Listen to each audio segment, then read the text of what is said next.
الرحمن الرحیم۔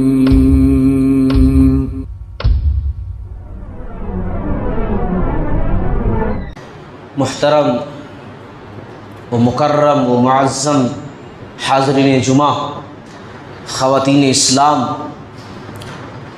اللہ رب العالمین کا بے حد احسان، اس کے شکر گزار، اور اس کی جتنی زیادہ ہم تعریف کریں اتنا کم کہ اس نے ہمیں اسلام جیسی دولت سے مالا مال کیا اور جناب محمد الرسول اللہ صلی اللہ علیہ وسلم کا امتی بنائے۔ قبل اس کے کہ میں آج کے خطبے پر روشنی ڈالوں، ایک بات آپ لوگوں کے سامنے رکھنا چاہتا ہوں، حالانکہ ایسا کوئی ارادہ نہیں تھا رکھنے کا، لیکن یہاں ٹھہرنے کے بعد اور خطبہ مسنہ پڑھتے ہوئے یہ خیال آیا ذہن کے اندر کہ یہ بات آپ لوگوں کے سامنے رکھ دوں۔ اور وہ بات یہ ہے کہ غالباً ہمارے بہت سارے احباب جو میرے سامنے بیٹھے ہوئے ہیں، انہوں نے اہل حدیث کی پہچان یہ بنا رکھی ہے کہ بغیر ٹوپی کے ہی ہم نماز پڑھیں گے، بغیر ٹوپی کے ہی مسجد جائیں گے، یہی ہماری پہچان ہے، یہی ہمارا شعار ہے۔ یعنی ہم اہل حدیث سے بولے تو ہمارے لیے ٹوپی لگانا حرام ہے۔ یہ غلط بات ہے۔ دل کو نرم بنائیے، دل کو اچھا بنائیے۔ بے شک میں یہ بات صاف لفظوں میں کہہ رہا ہوں، جتنا میرا مطالعہ ہے، جتنا میرا علم ہے دین کا، کہ ٹوپی لگانے سے نہ نماز میں آپ کے بہت زیادہ ثواب ملے گا، اور ٹوپی نہ لگانے سے آپ کے نماز میں کوئی کمی واقع نہیں ہوگی۔ لیکن جس طریقے سے آپ جمعہ کا دن آ جاتا ہے تو جمعہ کے دن سرما کتنے سارے لوگ لگا لیتے ہیں۔ کیوں لگاتے ہیں؟ بھائی آج جمعہ کا دن ہے، ذرا لگا لیتے ہیں سرما وغیرہ۔ اگر اچھا بن کر کے جاتے ہیں، اچھا اپنے آپ کو کر لیتے ہیں، حالانکہ آپ کے سرما لگا لینے سے آپ کے ثواب میں بہت زیادتی نہیں ہو جاتی ہے، نہ سرما نہیں لگانے سے آپ کے ثواب میں کمی نہیں ہوتی، لیکن آپ لگاتے ہیں۔ اور قرآن میں اللہ نے حکم دیا ہے کہ نماز کے لیے اپنی زینت اختیار کرو، نماز کے لیے اپنی زینت اختیار کرو، تو ایسا بن کر کے آؤ کہ اچھا لگے۔ ہاں اچھا لگے۔ رسول اللہ صلی اللہ علیہ وسلم نے بسا اوقات ایسی نماز پڑھائی ہے کہ جس میں ٹوپی کا استعمال ہی نہیں کیا۔ آپ صلی اللہ علیہ وسلم نے غسل کیا ہے، ڈائریکٹ مسجد میں آئے، آپ کے بالوں سے پانی کے قطرے گر رہے تھے اور آپ نے نماز پڑھائی۔ یعنی ننگے سر نماز پڑھا سکتے ہیں، ننگے سر نماز پڑھ سکتے ہیں، بے شک یہ بات صحیح ہے، لیکن کیا ہمیشہ آپ صلی اللہ علیہ وسلم نے ایسے ہی کیا ہے؟ کیا نبی کا معمول ہمیشہ یہی رہا ہے کہ ننگے سر؟ ہمیشہ نبی کا معمول یہی رہا ہے؟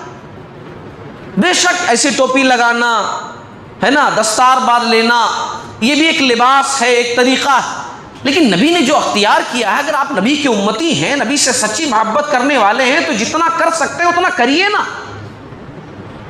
اتنا کریے نا۔ آپ ٹوپی نہیں لگانا چاہتے، نبی صلی اللہ علیہ وسلم پگڑی باندھتے، پگڑی باندھی آپ، ٹھیک ہے بھائی ٹوپی مولوی صاحب نہیں، ٹوپی کہاں تذکرہ ملتا ہے؟ وہ تو ملتا ہے بعض حدیث کے اندر کی پگڑی کے نیچے ٹوپی ہوتی تھی، لیکن ٹوپی اتنا کہاں نبی استعمال کی؟ تو ٹھیک ہے ٹوپی مت لگائیے، پگڑی استعمال کیجیے۔ جب آپ سے ٹوپی لگانا اتنا مشکل ہو رہا ہے تو پگڑی کہاں سے استعمال کریں گے؟ اللہ کے واسطے میری گزارش ہے، بڑے ادب کے ساتھ کہہ رہا ہوں، اللہ آپ لوگوں کے دلوں کو نرم کر دے کہ اس طرح مت کیجیے۔ اس سے کیا ہو رہا ہے؟ میں امام ہوں، میں جانتا ہوں اس سے بہت بڑا نقصان ہو رہا ہے۔ صاف لفظوں میں کہہ رہا ہوں، صاف آپ لوگ سمجھ جائیں، اس لفظ میں کہہ رہا ہوں، کتنے سارے لوگ آپ سے اس لیے بھاگ رہے ہیں کیونکہ وہ آپ کا باطن نہیں دیکھ رہے ہیں، آپ کا عقیدہ نہیں دیکھ رہے ہیں، اور آپ قرآن حدیث پر عمل کر رہے ہیں یہ نہیں دیکھ رہے، آپ کا ظاہر دیکھ کر آپ سے بھاگ رہے ہیں، آپ کا ظاہر دیکھ کر کے آپ سے بھاگ رہے ہیں۔ بولے یہ لوگ ٹوپی تک صحیح سے نہیں استعمال کرتے ہیں، نماز کا مذاق اڑاتے ہیں، ان کے ساتھ ہم نماز پڑھیں گے۔ اب آپ کہیں نہیں کیا فرق پڑتا، پھر آپ دعوت کیسے دیں گے؟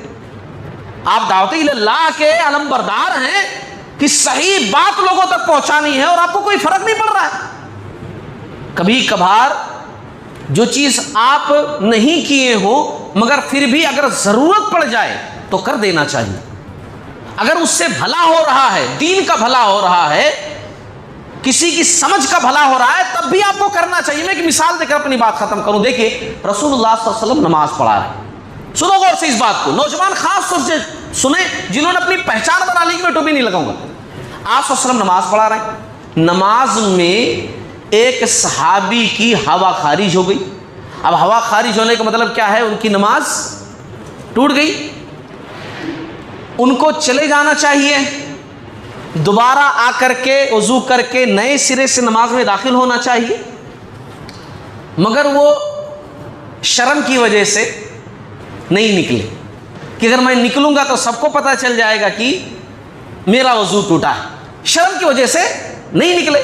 نبی صلی اللہ علیہ وسلم نے سلام پھیرا, بو محسوس ہو گئی تھی, تو آپ صلی اللہ علیہ وسلم نے جو ہے ایک طریقہ اختیار کیا کہ ان کی شرم بھی باقی رہ جائے, ہے نا, اور پتہ بھی نہ چلے, بعد میں وہ نماز پڑھ لیں گے. آپ صلی اللہ علیہ وسلم نے کہا جاؤ بھائی پورے لوگ وضو بنا کر کے آؤ.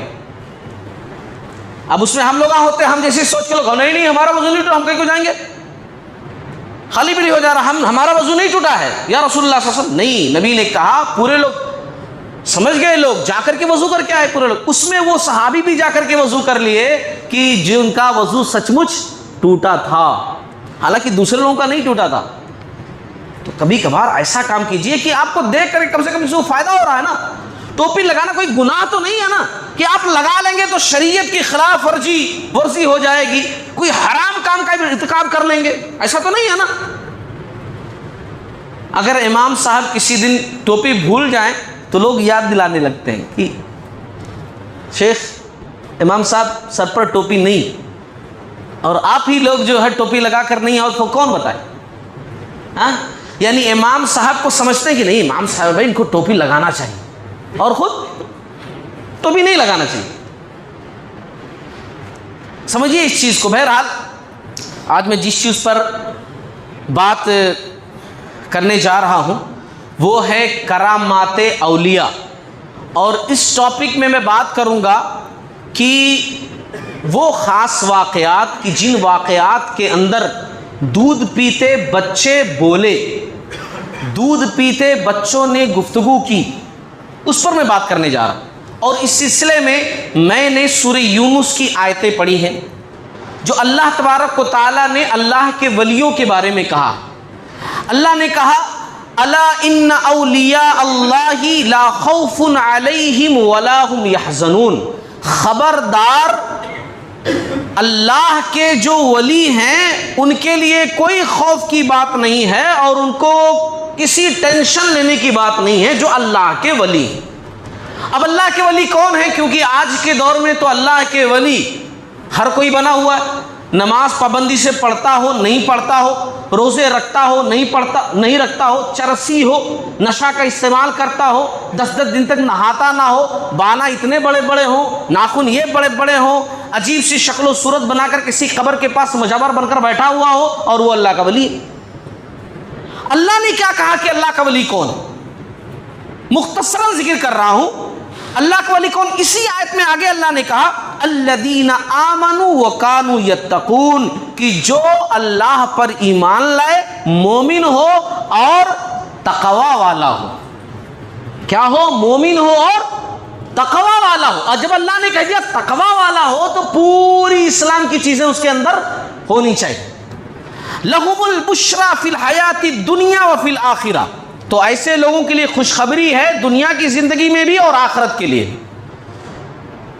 لا تبدیل لکلمات اللہ, اللہ نے جو کہہ دیا اللہ کے کلمات بدلتے نہیں, چینج نہیں ہوتے. ہم انسان ہیں کہ آج ایک پلان بنائے, کچھ بول دیے, مجبوری ہوئی, کوئی دوسرا کرنا پڑتا ہے, الفاظ بدلنے پڑتے ہیں, پلان چینج کرنا پڑتا ہے. اللہ تعالیٰ نے جو کہہ دیا تو اللہ تعالیٰ کی کوئی بات بدلنی نہیں پڑتی. ذالک هو الفوز العظیم, اور یہ بہت بڑی کامیابی ہے, یہ بہت بڑی فوز ہے, بہت بڑی کامیابی ہے نا, دنیا اور آخرت کی کامیابی.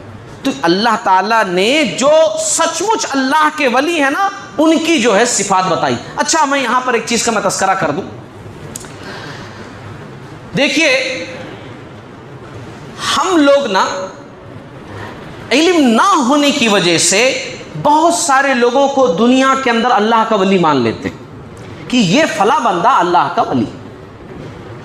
اب میرے پاس دیکھیے یہ مطالعے میں آج کل ایک کتاب ہے کتاب کا نام ہے بریلوی مسلک کی میٹھی میٹھی سنتیں، اور اس کے اندر ابن لال دین ایک رائٹر ہیں، انہوں نے بریلوی مسلک کے اس وقت کے ایک بڑے امیر ہیں، بڑے امام ہیں، ان کے بارے میں کچھ باتیں لکھی، اور انہوں نے یہ باتیں اپنی طرف سے نہیں لکھی ہیں، بلکہ دراصل ایک کتاب ہے بریلوی مسلک کی۔ فیضان مدینہ والے جو لوگ ہیں، خاص طور سے ہری پگڑیاں بات کر کے آپ یوٹیوب چینلوں پر دیکھتے ہوں گے یا ٹی وی چینلوں پر آپ دیکھتے ہوں گے، ہری ہری پگڑی بات کر کے بیٹھے رہتے ہیں، اور پھر اس کے بعد جو ہے کوئی صاحب بیان دے رہے ہوتے ہیں، یہ جھنڈیاں ہلاتے ہیں، بہت غور سے باتوں کو سنتے ہیں، ہے نا، روتے ہیں، دعائیں مانگتے ہیں۔ فیضان مدینہ والے یہ بریلوی مسلک کے ہیں، مسلک کی بات کریں بریلوی مسلک کے، ان کے جو ہے امیر صاحب ہے نا، انہوں نے ایک کتاب لکھی ہے فیضان سنت۔ صاف لفظوں میں کہوں، جس طریقے سے تبلیغی جماعت کے پاس ایک کتاب ہے، اسی طریقے سے ان کے پاس ایک کتاب ہے فیضان سنت، کافی ضخیم کتاب۔ اس کے اندر بہت ساری باتوں کا تذکرہ کیا گیا ہے، بہت ساری باتوں کا، اور یقین مانیے ایسی ایسی باتیں ہیں کہ ایک علم رکھنے والا مسلمان اگر پڑھے ان باتوں کو اور سنے ان باتوں کو تو اس کو غصہ آنا لازمی ہے۔ میں اس لیے آج یہ باتیں آپ لوگوں کے سامنے رکھ رہا ہوں، اس لیے رکھ رہا ہوں کہ آپ کے سامنے ایسی باتیں آئیں تو سبحان اللہ مت کہیے گا، بلکہ کہیے گا لا حول ولا قوت الا باللہ، بلکہ کہیے گا اور کوشش کیجیے گا کہ نہیں یہ غلط ہے، صحیح بات یہ ہے۔ ایسے لوگوں کے چکروں میں بتائیے گا۔ میں آپ کو بتاؤں کچھ چیزیں، اس میں سے ایک دو باتیں مثال کے طور پر، اس کے بعد بات کو آگے بڑھاؤں تاکہ آپ کو سمجھ میں آئیں۔ دیکھیے الیاس قادری صاحب، الیاس قادری صاحب، میں ان کا نام الیاس قادری صاحب کہہ رہا ہوں، بھی باحیات ہیں، لیکن یہ میرے الفاظ یاد رکھیے گا، مرنے کے بعد ان کی بڑی قبر بنے گی، بڑا مزار بنے گا، اور وہ اللہ کے ولی اعلان کر دیے جائیں گے کہ سب سے بڑے اللہ کے ولی۔ ابھی جب وہ زندہ ہیں نا، زندہ ہیں، تو ان کے مریدین، ان کے چاہنے والے، ان کے ماننے والے ان کو جیتا جاگتا اللہ کا ولی مانتے ہیں۔ فیضان کتاب کے اندر باقاعدہ لکھا ہوا ہے، دیکھیے فیضان سنت جو کتاب ہے، صفحہ 28 پر لکھا ہوا ہے کہ نبی اکرم صلی اللہ علیہ وسلم الیاس قادری صاحب کی حفاظت کرتے ہیں۔ یہ بات اس لیے بتا رہا ہوں کیونکہ یہ مسلکوں والی بات بریلویت بہت زیادہ پھیل رہی۔ کب تک خاموش رہیں گے ہم؟ کب تک خاموش رہیں؟ میٹھی میٹھی باتیں کب تک کریں آخر؟ اور اس کے علاوہ محمد رسول اللہ صلی اللہ علیہ وسلم قادری صاحب کے لکھے ہوئے شعری مجموعے نہ صرف پسند کرتے ہیں بلکہ سننے کے مشتاق رہتے ہیں، بلکہ قادری صاحب سے فرمائش بھی کرتے ہیں کہ مزید شعر لکھیے آپ۔ جو یہ اشعار لکھتے ہیں نا قادری صاحب، وہ اس کے متمنی رہتے ہیں، آپ صلی اللہ علیہ وسلم کہتے ہیں ان سے اور لکھو اور لکھو۔ آپ سوچئے کہ جب یہ صاحب انتقال کریں گے، دنیا سے رخصت ہوں گے، تو پھر کیا کریں گے مریدین؟ یہاں تو دنیا کے اندر گدھے شاہ کتے شاہ کی مزاریں ہیں، اور یہ تو ابھی سے جب زندہ ہیں تو ان کے چاہنے والوں کا یہ عقیدہ ہے، مرنے کے بعد کیا ہوگا؟ ان کا عقیدہ ہے فیضان سنت کی 23 صفحہ نمبر پر پڑھیے آپ، ان کا عقیدہ ہے نہ صرف نبی مکرم صلی اللہ علیہ وسلم خاتم النبیین قادری صاحب کے خاندان کے افراد سے ملاقات کرتے ہیں، بلکہ نبی صلی اللہ علیہ وسلم سیدنا ابو بکر، عمر، عثمان، علی رضی اللہ تعالی عنہ اجمعین کو لے کر کے ان کے اجتماعات میں شرکت کرتے ہیں، شریک ہوتے ہیں۔ فیضان سنت کتاب کا نام ہے نا۔ اور میں ان کے ایک بات کہہ کر کے اپنی بات ختم کروں ان کے بارے میں۔ دیکھیے انہوں نے باقاعدہ وصیت کر رکھی ہے۔ کیا وصیت کر رکھی ہے؟ ان کا وصیت نامہ پڑھیے۔ مرنے کے بعد انہوں نے کہا کہ میرے ساتھ کیا کرنا، اس لیے میں کہہ رہا ہوں کہ میری بات یاد رکھیے، مرنے کے بعد یہ اللہ کے ولی، ابھی دنیا کے اندر اللہ کے ولی تو بنا دیے گئے ہیں، ان کے چاہنے والے بریلوی مسلک کے لوگ مانتے ہیں، مرنے کے بعد تو اور بڑا مانیں گے، ان کے فریاد رس ہو جائیں گے، لوگ اللہ کو چھوڑ کر کے ان کی طرف دعائیں مانگیں گے۔ انہیں مرنے کے بعد بولے ہیں ممکن ہو تو قبر کے اندرونی تختے پر یاسین شریف اور سورہ ملک اور درود تاج پڑھ کر دم کیا جائے میرے مرنے کے بعد، یعنی وصیت انہوں نے کی ہے۔ غسل باریش با امامہ پابند سنت، اسلامی بھائی عین سنت کے مطابق نہیں۔ چلو ٹھیک ہے، اچھی بات۔ بعد غسل کفن میں میرا چہرہ چھپانے سے قبل پہلے پیشانی پر انگشت شہادت سے بسم اللہ الرحمن الرحیم لکھا جائے، بسم اللہ لکھا جائے میرے پیشانی پر۔